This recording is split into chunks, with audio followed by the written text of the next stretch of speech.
Dans le cadre d'une organisation ou d'un changement, on parlait un peu plus tôt que ça peut être aux 3 mois, aux 6 mois, aux ans et demi, aux 2 ans, aux 3 ans, un changement. Il y a des périodes, on pourrait dire, cibles qu'on peut faire un changement, qu'on peut effectuer un changement dans l'entreprise.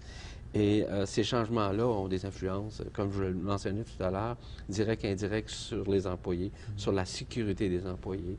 Et y a-t-il un moment précis pour faire un changement? Est-ce que il faut que ce soit, par exemple, un directeur qui change ou les propriétaires qui changent pour faire le changement? Ou, quel moment qui est le plus propice pour faire un changement? Écoutez, au 21e siècle, c'est bien simple, on est dans l'ère de la connaissance. Il faut continuellement changer. Ça ne veut pas dire des grands changements. Au contraire, je dis toujours aux gens, faites des petits changements, à moins que vous soyez dans une industrie que vous êtes obligé radicalement de faire des modifications. Au niveau de la technologie, par exemple. De la technologie, exemple. OK. Dans d'autres secteurs, c'est d'évoluer continuellement. L'évolution, c'est ça qui est le processus, qui fait en sorte que des petits changements vont être beaucoup plus agréables. Et aussi, ça va pratiquer mentalement les employés, comme la direction, comme la clientèle, parce qu'il ne faut jamais oublier la clientèle. La clientèle nous guide avec nos changements, notre évolution.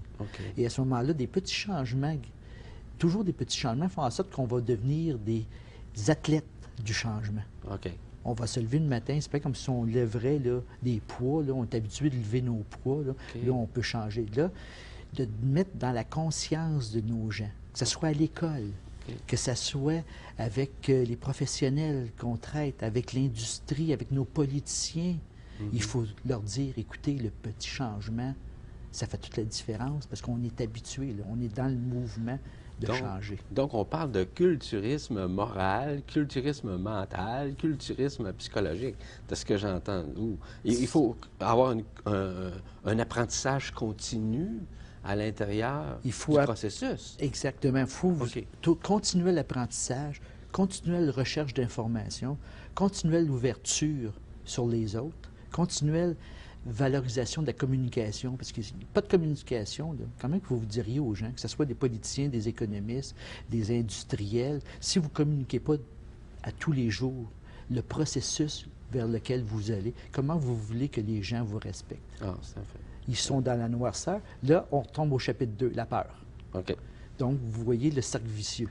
Donc, c'est pour ça que le processus au complet, c'est pour ça qu'on a travaillé sur 15 chapitres, pour la simple et unique raison, c'est que, puis le dernier, c'est se démarquer. Qu'est-ce qui manque beaucoup ici, parce qu'on a une tendance, dans les aires et de l'ère industrielle, on a fait de niveler par le bas.